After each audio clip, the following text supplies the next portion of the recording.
A todos. Com grande satisfação que recebo vocês aqui. Meu nome é Leonardo Vieira, eu trabalho na Contract TI. É uma empresa especializada, como o nome diz, em contrato de TI para empresas de diversos segmentos. Provedores ISP é um dos serviços que a gente atende, mas não com tanto foco, mas a gente presta aí alguns serviços. Primeiramente, eu queria agradecer por vocês terem vindo de tão longe, para Minas Gerais. Como nós somos mineiros, talvez no sotaque vocês vão acabar notando, Você pode ver que nós estamos iniciando pontualmente. Mineiro não perde o trem. Então, não tem mar, mas tem bar.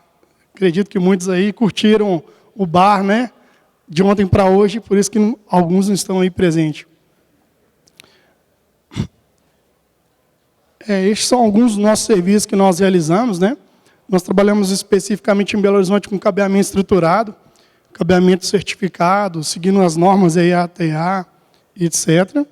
Trabalhamos com outsourcing, projeto de execução de rede wireless de longa e curta distância, suporte para provedores, não é muito foco, mas também atuamos, entre outros serviços. Depois vocês podem visitar o nosso site, se puder, aí, e aí conhecer um pouco mais sobre a nossa empresa. Bom, o que eu vou falar hoje é exatamente que não basta ter um belo equipamento. Não adianta você investir caro em um equipamento se você não tiver infraestrutura. Eu sempre procuro no Moon trazer informações, trazer coisas que possam complementar, agregarem alguma coisa. Então, humildemente, a gente traz alguma coisa para tentar agregar para o provedor. E hoje eu vou focar exatamente numa parte que eu noto em alguns pequenos provedores esquecido. Ele, às vezes, se preocupa em comprar um switch mais caro, ele se preocupa em comprar um roteador mais caro, mas ele esquece de alguns detalhes que eu vou estar pontuando aqui para vocês hoje. E quando ele esquece desses pequenos detalhes, às vezes todo o processo deixa a desejar. Às vezes a rede dele deixa a desejar, não porque ele tem um péssimo equipamento, ou porque o consultor que trabalha com ele é um consultor ruim. E aí é isso que nós vamos estar abordando hoje. Vou trabalhar, então, primeiro com cabeamento metálico. Cabeamento metálico, muitos sabem, mas alguns é bom lembrar, que existe também ruído. Se você utiliza um cabo de rede simples, um ambiente altamente com ruído, esse cabo ele vai gerar perdas, essas perdas, esses ruídos, vão fazer que sua rede não funcione corretamente. Eu tenho um exemplo de um provedor que ele chamou a gente assim, de última hora, próximo aqui de BH, que eu não vou citar nome para não deixá-lo constrangido. A rede dele tinha parado porque onde chega a fibra para ele lá e de lá ele transporta via wireless. E aí o enlace estava funcionando, o sinal estava bom, mas não passava, ele perdia pacotes. Então ele ficou sem saber o que estava acontecendo. O consultor dele, que não é de Belo Horizonte, atende remotamente, não conseguia identificar o que estava acontecendo, dar uma solução, o que podia ser, o que ele podia fazer para resolver. E aí nós fomos para lá. Quando a gente chegou lá, o que nós encontramos? Uma mangueira, ele usou uma mangueira simples, daquelas corrugadas, e aí ele, do alto da torre, desceu com essa mangueira presa por Hellman, que é aquela fita, passou um cabo de rede simples, e aí chega um ponto que, como ele colocou o rack fora da torre, essa mangueira ela faz uma curva e aí entra dentro do ambiente onde ele colocou os roteadores. Essa mangueira ela encheu de água. Ela encher de água, enfim, isso com o tempo, claro que não foi da noite para o dia, com o tempo que eu digo, o cabo trabalhando dentro da água o tempo todo. A rede dele ficava instável, perdia pacote, etc. Nós fomos descobrir isso porque, quando nós observamos aquela mangueira simples, já falamos, opa, aqui tem um problema. Quando vimos ainda o cabo de rede, que era um cabo simples, aquele cabo azul lá, o mais simples, falei, opa, é um outro problema. E aí, quando ele se deparou qual era a solução, que era simplesmente trocar o cabo, passar um cabo apropriado, ele falou assim, meu Deus, não acreditava que isso poderia me gerar um problema. Então, cabo de má qualidade, ou cabo utilizando na posição inadequada, vai gerar alguns problemas. No MikroTik, às vezes algumas pessoas se atentam pelo log, outros não. Mas no MikroTik você consegue observar, por exemplo, a porta on subiu, a porta desceu, ou seja, up, down. Você tem que se perguntar por que isso está acontecendo, por que aconteceu. Tem gente que monitora realmente, usa softwares, né, de monitoramento, e quando isso acontecer vai gerar um alerta. Mas tem pessoas que não usam nenhum software de monitoramento. Ele coloca aquela torre lá num local, digamos, deserto, né? Às vezes nem tem energia, e aí a porta desliga e liga. Se ele não for lá, entrar no log e observar, ele está com um problema ali e, às vezes, convivendo com o problema, esperando a hora que pare de vez para poder ele observar o que é que estava acontecendo. Uma outra coisa que eu já encontrei é a negociação de velocidade. Ele tem o equipamento que era para funcionar em gigabit, funciona em 100, ou era para funcionar em 100, funciona em 10, e aí ele não observou isso. E aí gera um gargalo na rede. Não por um erro do equipamento, não é um erro do MikroTik. Às vezes é sua infraestrutura, seu cabeamento que está ruim, deficiente, e ele não conseguiu negociar para trabalhar naquela velocidade. Então, é um outro ponto também muito importante. Quando você tem certeza de quanto é a velocidade que aquela porta tem que trabalhar, dá até para você ir lá e desmarcar a opção para autonegociação e definir, falar, olha, essa porta eu quero que trabalhe em 100, ou não, essa porta eu quero que trabalhe em giga, em full duplex, ou seja, nos dois sentidos, ou não, eu quero que ela trabalhe em 10 megas, enfim. Você pode entrar no equipamento, tirar da opção do piloto automático, digamos assim, e definir que velocidade aquela porta tem que trabalhar. Você projetou para aquilo. Então, você tem que confiar naquele projeto que você fez e isso definir. Não deixar lá no automático. Ah, não, deixa lá no automático, se ele quiser, ele funciona 100, se ele quiser, funciona 10, se ele quiser, funciona em giga. Não, vá lá e defina. E no log, né, ele também dá essa informação. Eu dou um exemplo ali, eu peguei um cabo ruim, péssimo mesmo, e a gente coloca lá 10 megas, ele fechou em 10, onde era para fechar em 100. Um outro ponto, muito simples, né, mas que acontece, são os conectores. Às vezes você chega num provedor, o conector, como vocês podem observar na imagem que está aqui ao lado esquerdo, ele deixa aquela capa para fora, né? É uma coisa muito simples, mas acontece. E esse simples, mas acontece, às vezes você está ligando um roteador de borda da sua rede, lá você contratou o Lacier para fazer o BGP, ou contratou um outro consultor, e aí você liga um cabo desse. Ele não está lá na sua cidade para ver. Ele não vai conseguir remotamente, pelas configurações, saber que você está usando um cabo dessa forma. Existe uma norma de cabeamento estruturado, onde ela define que o máximo que você pode desencapar são 13 milímetros. E o destrançamento, né, que a gente chama de binagem, tem que ser o mínimo possível. Por quê? Porque quando você destrança muito, você facilita com que tenha ruído entre os pares. Porque o sinal que passa ali por dentro, se você destrançar muito, ele realmente vai um par atrapalhar o outro par. E aí você vai ter perdas também. Então é um problema simples, né? Mas que se não se atentar, o seu técnico lá, que você contratou e que talvez não tenha esse conhecimento, ele vai achar que é mais fácil desencapar o máximo, né? Para poder o conector ficar mais fácil para ele posicionar e aí ele apertar o alicate. Então, eu queria atentar para esse ponto aí. Um outro detalhe é o seguinte, às vezes você compra a caixa de cabo ou compra uma bobina e aí você quer aproveitar o cabo. Fala, não, estou precisando fazer uns pet cords ali, arranca aí da bobina, ou puxa dessa caixa aí, pega 2 RJ no armário e faz aí o pet cord. Isso também não é recomendável. Por quê? Porque o cabo que você utiliza em ambiente externo ou até dentro de tubulação é um cabo rígido, é um cabo de cobre rígido. Se você pega esse cabo, faz dele um pet cord, ele não vai aguentar fazer aquela curvatura que você precisa para deixar o seu rack organizado. Por isso que tem o pet cord industrializado. Não é porque eles querem te vender um pet cord, é porque o cabo pet cord industrializado, ele é flexível. Então, ele permite que você tenha uma dobra, uma facilidade de trabalho maior, uma estabilidade maior para a sua rede. Um outro erro que também nós já encontramos é em provedor que fala assim, não, minha rede eu trabalho com cabo blindado. Beleza.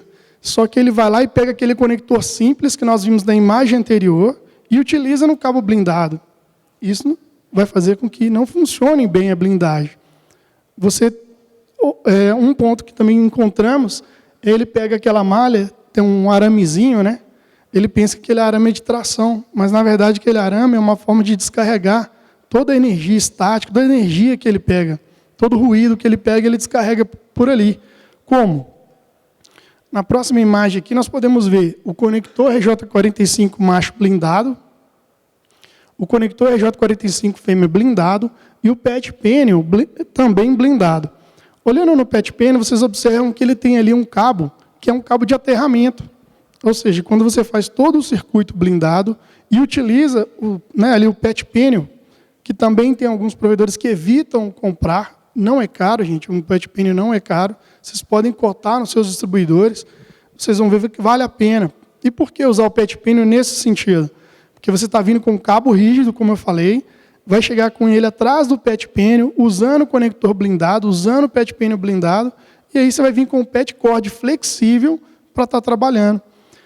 O MikroTik também tem portas blindadas, né? Só que se você usa um cabo blindado e um conector simples, ele ali é um PVC, né? Uma borracha. Então vai fazer um isolamento, então ele não vai funcionar a blindagem ali, o real sentido da coisa. Então vale a pena você parar e observar esses detalhes. Um outro caso que acontece muito é que todo mundo quer reduzir custo. E para reduzir esse custo, compra muitas vezes o cabo mais barato. Esse cabo mais barato, eu já encontrei no mercado, não é difícil de encontrar, onde ele tem um núcleo de alumínio e a capinha por fora cobre. Ok, feito isso, esse cabo ele é de péssima qualidade. Se você pegar uma máquina de certificadora, ela vai reprovar esse cabo. Se você falar, vou fazer um teste, realmente esse cabo é bom. O equipamento vai dizer, esse cabo não é bom, está gerando problema diversos, né, que vai fazer com que sua rede também vá ter problemas diversos. Então, às vezes, economizar com a compra do cabo também não é aconselhável. Ah, mas e aí, qual marca é ideal? Eu não vou falar marca porque eu não estou aqui para fazer jabá de nenhuma marca. Mas existem marcas boas no mercado e vale a pena você comparar. Quanto custa a caixa desse cabo mais barato? Ah, X. E essa marca que é uma marca boa? Ah, mas e aí, como é que eu vou saber se essa marca é boa? Pesquisa na internet, todo mundo hoje usa isso, né? Vai lá, pesquisa, conversa com outros provedores, o que não falta é grupos de WhatsApp, o que não falta é fórum, né? Onde os provedores trocam experiência dizendo, comprei esse cabo, achei o cabo muito bom, e aí você pergunta, como é que você soube se esse cabo é muito bom? Ah, não, nós fizemos a certificação do cabo, a gente utilizou, exemplo, 90 metros do cabo, e aí fomos lá com o equipamento, fizemos a validação, e aí foi aprovado. Então, se você tem esse histórico, aí você sabe, posso confiar nesse cabo. Então, um breve resumo sobre a questão do PET cord é, não devemos usar o cabo rígido na montagem de PET cord. Não é recomendável. Se você quer fazer isso no cliente para economizar, tudo bem, ainda vou dizer para você que se é a sua necessidade, ainda vai. Mas usar no core da sua rede, não faça isso. Não economize aí. Ou seja, onde está chegando o teu link, onde está indo para o seu roteador de borda, onde você está fazendo as principais funções do seu provedor, onde você está fazendo toda aquela interligação do seu provedor, não use PET cord montado. Mas se não tem outra saída, faça dentro do padrão, pelo menos, respeitando aquela questão da capa, respeitando a questão da binagem, e não use cabo de qualidade duvidosa. Né? Se você ainda vai lá e pega aquele cabinho que você comprou a R$100, 300 metros, e faz um PET cord dele, também com aquele conector que você comprou baratinho no Mercado Livre, e aí coloca no seu roteador principal, liga lá no seu outro switch, etc. Complicado. Então pode acontecer de você ter problema de desempenho, etc. Uma pergunta, né, que muitos já houve casos, né, eu já encontrei isso. Posso usar 110 volts no cabo de rede? Claro que não. Você não pode utilizar. Mas, acredite, tem gente usando. Tem gente que vai lá, pega 2 fiozinhos ou 4, né? Que ele sabe quais são os pares que não são utilizados, e aí ele coloca 110 para poder alimentar o próximo poste ou a próxima caixa, enfim. Para você não utilizar esse tipo de solução, que jogar 110 volts no cabo de rede é atirar no próprio pé, você pode seguir o padrão, né, de PoE, que é o IEE 802.3 AT. Hoje tem vários fabricantes, inclusive aqui no evento, tem vários fabricantes de equipamentos que levam essa energia para você dentro do padrão. Se você pegar a especificação técnica, tem o folder lá de qualquer um deles que tiverem aí, você vai ver na especificação que ele segue o padrão. Então, quando ele coloca lá que ele segue aquele padrão, você já tem uma tranquilidade de que aquela solução, ela não vai gerar problema, ou seja, em vez de ser uma solução, não vai gerar dor de cabeça. Então, eu não sei se vocês já viram por aí, mas se viram, sabem que é muito perigoso, não é o ideal. Realmente, como dizem em Minas, é uma gambiarra. Na Bahia chama de armengue. Eu não sei em outros estados aí de vocês como é que chama essa gambiarra que o pessoal faz. Mas existe o padrão, arranjo técnico, aí, mais um, arranjo técnico. Eu morei na Bahia há 4 anos, lá é armengue. Não, faz um armengue aí e tal, né? Bom, nesse próximo slide é onde eu estou mostrando qual é a voltagem que o padrão trabalha, né? Ele trabalha de 37 volts no padrão tipo 1 até 57 volts no padrão 2, de 42.5 a 57 volts. E ele mostra qual é a máxima de corrente que pode utilizar, qual que é a velocidade, qual que é a distância máxima. Então, quando você chega lá no stand e pergunta qual a distância eu posso pôr esse equipamento aqui, essa solução de vocês para a rede cabeada do meu cliente ou do meu primeiro poste. Quando ele te dá a limitação, é porque tem um padrão que ele está seguindo, e aí esse padrão é em função disso. Quando você quer uma distância maior, aí de fato ele vai levar você para a fibra ótica. Eu trouxe um cabo que eu conheci há um tempo atrás, né, porque tem aquele provedor que fala, não, mas eu preciso levar energia. É um cabo que ele tem uma cordoalha, né, de sustentação, ou seja, é um cabo outdoor, né? Ele tem uma cordoalha de sustentação justamente para não danificar o cabo, porque se eu pego aquele cabinho azul simples e puxo ele numa determinada distância, o peso do cabo vai fazer com que com o tempo, ele vai se danificar. E esse cabo, ele ainda tem embaixo dele como você levar a elétrica. Então, se você precisa levar a elétrica, você leva através desses 2 fios abaixo. Aí você fala assim, poxa, mas eu vi em norma que não pode um cabo de rede andar junto com o cabo elétrico. Por isso que eles estão aqui usando o cabo já blindado, e eu já peguei uma solução dessa, onde uma determinada distância eu certifiquei o cabo. Depois que a gente passou, ligou energia elétrica, tudo, a gente foi lá com o equipamento e validou.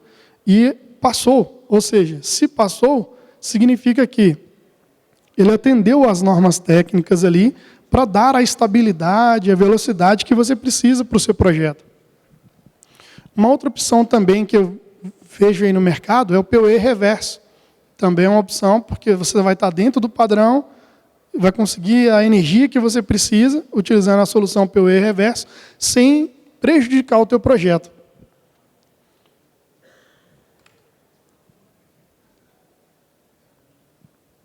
Desculpa aí. Aqui é foto de provedor mesmo, tá? Não é invenção.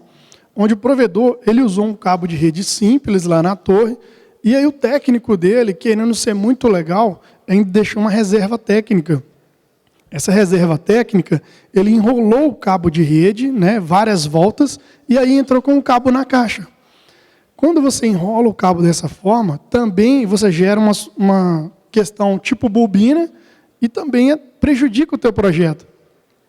Quando você precisa deixar uma reserva, dentro das normas, também explica que você não pode fazer uma solução tipo bobina. Seria mais ou menos como se fosse um U. E aí, assim, você não sofreria, né, nenhum problema com aquela reserva que você precisou deixar. Além disso, um outro problema que ele fez foi usar o cabo de rede comum, no ambiente outdoor.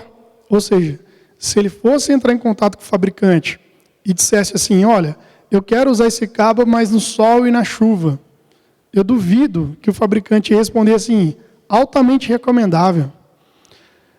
Se ele não tem como usar um cabo específico, pelo menos fazer uma tubulação ou um céu tubo, que é um tubo emborrachado por fora e por dentro ele é uma espécie de ferro, né, em aspiral, e aí ele tem a flexibilidade e dá a proteção ao cabo contra ruído e a borracha contra chuva e também contra sol. Nesse mesmo provedor, no pé da torre, vocês podem observar que quando ele instalou o rack outdoor, né, investiu caro lá no rack, investiu caro nos equipamentos, ele colocou aqui exatamente a tubulação que eu falei que é o ideal. Mas ele puxou por fora um cabo de rede que vou considerar, né, dentro do que ele falou, que seria provisório. Só que aí você fala assim, quanto tempo tem esse provisório? Ah, tem uns 3 anos, tem 2 anos. Então, você tem que ter cuidado com a solução que você está fazendo provisória, com o arranjo técnico provisório. Porque, às vezes, aquela solução provisória, ela se torna definitiva. E você não volta lá para colocar no padrão. Mas, depois de 1 ano, você já esqueceu o que é que foi feito. Na verdade, você nem foi lá, você é o dono do provedor, você estava no seu escritório, e o seu técnico fez esse arranjo provisório. E aí sua rede para, né? Dá um verdadeiro, desculpa a expressão, pau, né?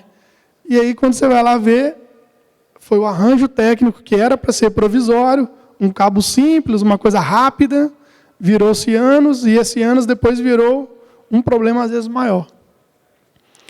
Então, não economize nisso. Se você investiu num rack caro, investiu num microtik que foi um pouco mais caro, investiu numa consultoria cara, investiu no projeto, investiu numa torre muito boa, mas foi lá e passou um cabinho desse, eu vou te dizer que você realmente assinou um atestado de sei lá o que, não vou nem dizer, né? Bom, quando eu falei de certificação de rede, para quem não conhece, tem hoje no mercado 2 marcas, eu conheço 2 marcas de equipamentos americanos, não são brasileiros, claro, que fazem a certificação da rede. Esse equipamento ele é calibrado com algumas informações, algumas características, segundo a norma, e aí ele vai fazer uma validação. Se aquele cabeamento, né, ou seja, se aquele cabo atende às normas, aqueles padrões pré-estabelecidos. Porque se tiver um ruído, mas estiver dentro da margem de segurança, ele vai aprovar. Então, ele vai conseguir avaliar o tamanho do cabo, o nível de ruído, perda de retorno, ruído entre os pares, entre outros. Claro que você vai dizer assim, mas esse equipamento custa hoje R$50 mil. Claro que você pode até encontrar usado ou modelos antigos mais barato, algo na ordem de 20 mil. É um equipamento caro? Realmente é um equipamento caro. Mas em toda a cidade existem empresas de cabeamento estruturado, que são empresas que não são provedores e não querem ser provedores. Eles têm esse equipamento. Eles cobram hoje de R$15 a R$35, variando aí por ponto. Então, se você foi lá, investiu, montou uma bela torre, desceu alguns cabos, né? Digamos que você desceu uns 10 cabos de rede na torre, não quis passar fibra, etc. E aí você quer validar se aqueles cabos ali estão tendo algum ruído, algum problema ou não. Você pode ir lá, ligar todas as suas antenas, ligar tudo que você precisa, chama a empresa, ela vem com o equipamento, vai te cobrar aí R$150, R$300, digamos assim. Ela vai lá e testa e fala assim, foi aprovado. Se ele fala foi aprovado, ele consegue te dar um relatório. Esse relatório é emitido pelo equipamento, e aí você tem a segurança de que aquilo ali está funcionando. Você vai saber até quantos metros tem aquele cabo de rede. Vale a pena você fazer certificação. O que eu digo não vale a pena você não certificar. Se você dissesse que porque o equipamento é caro, eu diria, Contrate uma empresa que vá lá só para certificar o seu cabo. Na região de Belo Horizonte, Betim e proximidades, nós fazemos esse tipo de certificação. Nós já tivemos em provedores que se preocuparam com isso e fomos lá só para certificar. Eles fizeram o projeto, eles lançaram o cabo, e a gente vai lá e certifica. Aí depende muito só realmente da questão de distância, deslocamento, quantos pontos são. A gente consegue passar uma proposta antes para o cliente, quanto vai custar para ele certificar, que eu tenho certeza que não é caro, baseado no todo o investimento que você fez ali. E aí, uma vez dando esse relatório para você, dizendo, aprovado, pode utilizar, que você não vai ter problema. Você pode também certificar até os cabos que você lançou no poste. Ou seja, de 100 em 100 metros, porque o equipamento, ele, como se baseia pelas normas, ele não vai permitir que você utilize um cabo mais de 100 metros. Olhando pela internet, eu já vi vários provedores falando assim, não, rapaz, eu já usei 120 metros aqui, não deu problema não. Não, eu usei 130 aqui, consegui, nossa, tá beleza, tá tinindo. Se você for com equipamento lá, num cabo de 130 metros, ele vai reprovar. Porque ele vai dizer, olha, segundo a norma, o máximo que você poderia é 100 metros. Bom, encerrando então a parte de metálica, vamos falar aqui um pouquinho de fibra, porque tem alguns detalhes em fibra ótica que o pessoal não tem o cuidado. Um deles é a questão de lançar o cabo. Eu já vi no interior o provedor que juntou um dinheirinho lá e falou, vou lançar uma fibra de 2 quilômetros e aí eu vou conseguir atender um bairro de forma melhor, porque via wireless não dava, vou conseguir ganhar um dinheiro melhor. E aí ele compra a fibra, porque você vai comprar, não precisa de nada, né, demais. E ele vai lá e fez o quê? Usou um ninho, o técnico dele, não, vou pegar a bobina, e aí eu prendo o cabo no uno aqui, acelera devagar aí, rapidinho eu vou conseguir puxar esse cabo aí. Então, quando você economiza com a capacitação da sua equipe, né, economiza com o treinamento até aqui interno, não estou dizendo para você pegar seus 10, 15, 20 técnicos e mandar para um treinamento em São Paulo ou em outro lugar, ou enfim, e aí ter gasto com hotel, né, alimentação. Mas se for o caso, você vai no treinamento, faz o treinamento, se você já tem, ótimo, e aí você reúne os seus funcionários e diz, olha, vocês vão fazer essa atividade, mas tem essas normas para seguir. E se atente, se você não pode ir lá e acompanhar, se atente a encontrar um bom profissional na sua equipe que possa ser o líder. E você capacitar esse líder e falar, olha, você vai vigiar para mim, porque é caro o que nós estamos fazendo, eu preciso que você acompanhe se realmente está sendo feito dentro do estabelecido. E alguns problemas simples, né? São simples mesmo, mas que existem, são eles. A microcurvatura seria alguma coisa pesada, por exemplo, que o técnico deixou cair em cima da fibra, e aí ele gera um problema na fibra, que a gente chama de microcurvatura, e ali você vai ter perda de sinal, do sinal propagado, ou seja, de luz propagada, né? Então, você fala assim, poxa, mas eu comprei um cabo bom, a equipe aí eu confio, lançou, mas se você não treinou, não capacitou, não explicou para eles que se cair alguma coisa pesada naquele cabo pode gerar esse problema, depois que eles lançarem seus 5, 10, 15, 20, 30 quilômetros de fibra, e aí você for usar um OTDR, usar alguma solução para medir se aquela solução está ok, está dentro do que você projetou, né? As perdas estão dentro do que você programou, aí você fala, poxa, está dando problema, o que houve? Será que é o cabo ruim? Comprei lá com aquele fornecedor, será que ele já me mandou um negócio arrebentado para mim, complicado?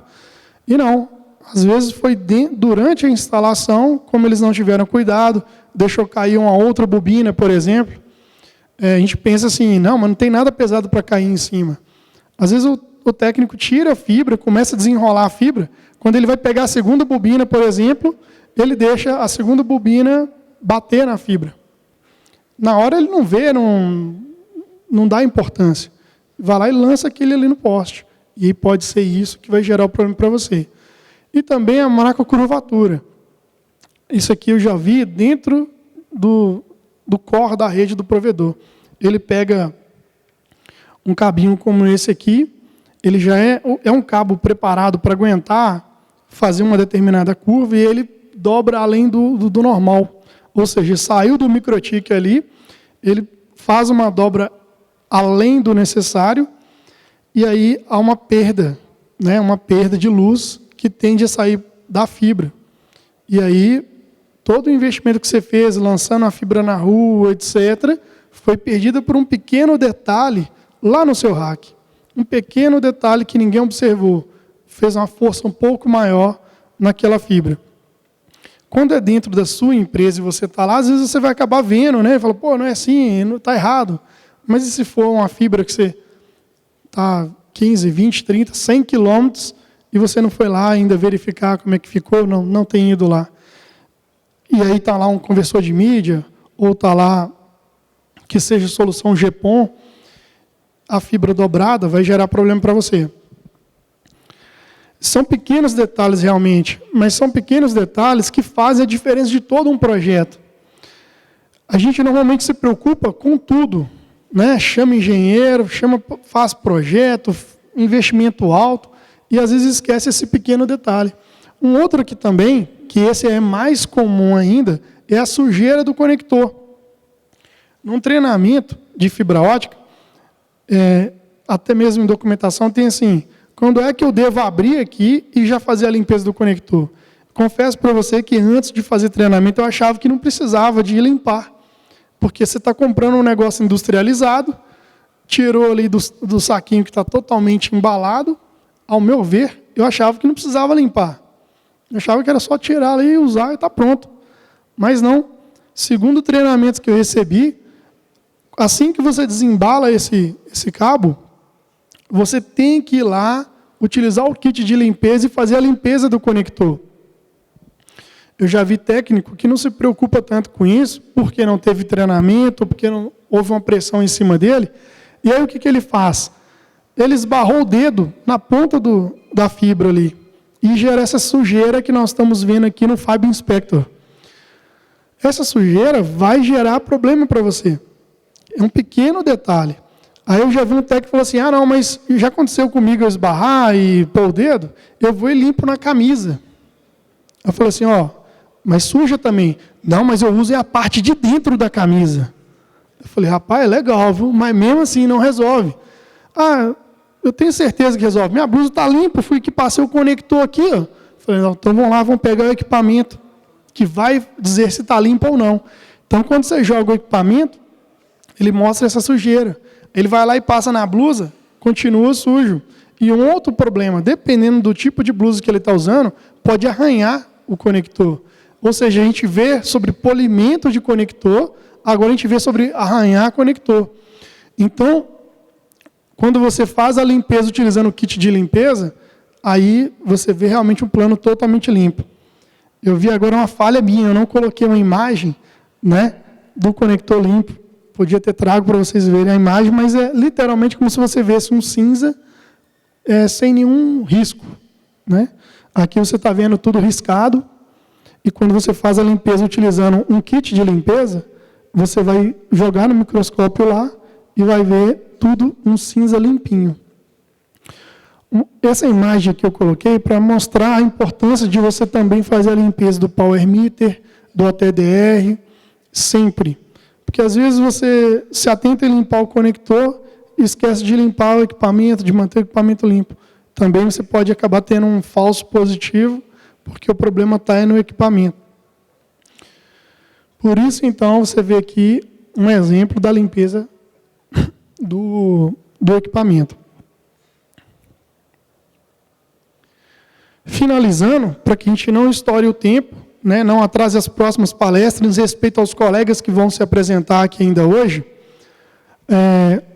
eu queria falar de MikroTik, que eu ainda encontro muito MikroTik, com todos os pacotes instalados e rodando. E, ao meu ver, eu acho que colocar só o necessário, só o que você de fato vai usar, é o melhor, né? Eu considero o mais recomendável. Um outro ponto, só atualize se você já leu a documentação, o que é que mudou, e se aquelas mudanças, de fato, você precisa. Não sei, mas ainda existe pessoas que saiu uma versão lá, chegou um e-mail para ele que saiu uma versão nova, ele já vai lá desesperadamente atualizar. Aí ele descobre um problema que não existia. Vai para o fórum lá da Microtik para ver se alguém já passou por aquele problema, e aí tem que fazer um downgrade de versão, etc. Como servidor, né? Em servidor, quem trabalha com servidor sabe que não é bom você pegar uma única máquina e aí lá você vai rodar DHCP, firewall, servidor de arquivos, AD, etc. Enfim, quando você pega um único servidor e coloca tudo nele, se ele para, você já está alinhado, parou, foi tudo. E o Microtik é a mesma coisa, você tem um único Microtik, uma única RB. Né? O seu provedor está ainda iniciando, não vou dizer pequeno, mas é um provedor que está iniciando.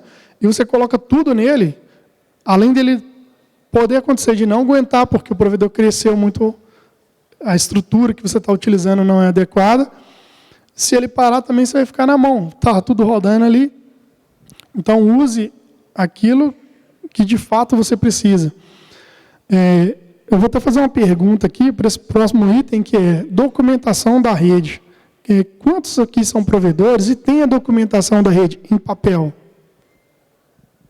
Bacana, alguns aí têm a documentação. E por que eu falo dessa documentação? Às vezes você precisa de uma consultoria, de alguém especializado, e se você tem já essa documentação para ele te ajudar a resolver rapidamente, a documentação vai ser muito útil para ele pegar e rapidamente conhecer a sua estrutura. Às vezes acontece do provedor não ter documentação, e aí ele liga lá para um consultor e fala assim, rapaz, me ajuda aqui, está tudo parado, os clientes estão tudo me ligando, e eu não estou aguentando. E aí você não sabe como é que é a estrutura dele, qual que é a rede dele, o que ele está usando, de onde vai para onde. Então você perde um tempo grande para meio que aprender como é que ele fez aquela rede dele, para depois você conseguir ajudar a resolver o problema dele. Porque às vezes o problema, ele, enfim, não está num ponto específico que você vai abrir o Microtik e falar, é aqui, ó, é só esse clique que tinha que dar. Não, às vezes é todo um conceito. Então a documentação de rede não é um investimento que você tem que fazer, não é um equipamento caro que você tem que fazer. É você mesmo pegar um final de semana que está chovendo, não dá para ir para a praia, está chovendo, não dá para ir para nenhum lugar, ir lá e começar a documentar, desenhar a sua rede, colocar o que é que você está utilizando, para que você está utilizando aquilo. E aí essa documentação, você vai ver a importância dela na hora que você precisar passar para alguém, para esse alguém te dar alguma solução, algum suporte, ou até mesmo instalar no seu provedor agora, para que você esteja aqui no mundo. Se você tem a documentação está lá na mão de quem ficou responsável pelo seu provedor, se ele tiver alguma dificuldade, antes dele de te ligar, para você atender o telefone aqui no meio da palestra, ou ter que sair da palestra para poder abrir o notebook, ele vai lá puxando a documentação, é isso aqui que é por isso, então a solução deve ser exatamente essa aqui, e ele não tem que te incomodar. Planeje sempre. Eu até vi uma palestra ontem aqui, eu não pude estar aqui presente, mas eu estava remoto e assistindo as palestras. De fato, planejar. Antes de você sair correndo para executar alguma coisa, planeje o que é que você vai fazer, quais são os riscos, o que pode acontecer, se te parar alguma coisa, como é que você vai resolver. E, principalmente, capacite a sua equipe. O último, mas não menos importante, backup. Faça sempre backup. Tire o backup de RB, tire o backup do seu servidor, coloque na nuvem, que seja um Dropbox, que seja um Google Drive, mas tenha backup das suas configurações, informações, documentações. É um ponto, parece muito simples, mas, gente, já aconteceu, já vi gente falar assim, queimou o equipamento, tinha várias configurações, scripts rodando, e aí, você tinha backup? Tinha, mas estava dentro da RB.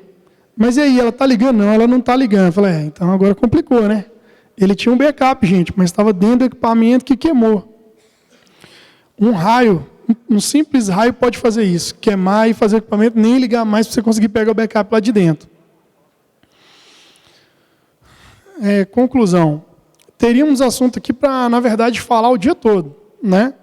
Mas eu sei que falei poucas coisas, e das poucas coisas que eu falei, foi com o objetivo que vocês pudessem parar, refletir um pouquinho e falar assim, deixa eu dar uma olhada na minha rede inteira, vou visitar cada POP, vou visitar cada instalação que eu tenho, vou visitar cliente, para ver se os meus funcionários estão seguindo o padrão que eu tenho pré-estabelecido como pessoa, empresa, e também padrões de normas técnicas que estão aí justamente para te ajudar.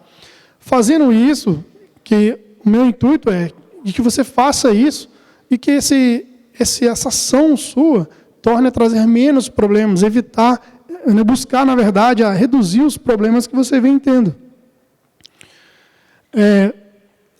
Ali os meus contatos, tá? Tem aqui o meu WhatsApp. Se alguém tiver alguma dúvida, pode mandar pelo WhatsApp, eu respondo. Pode mandar áudio, eu respondo.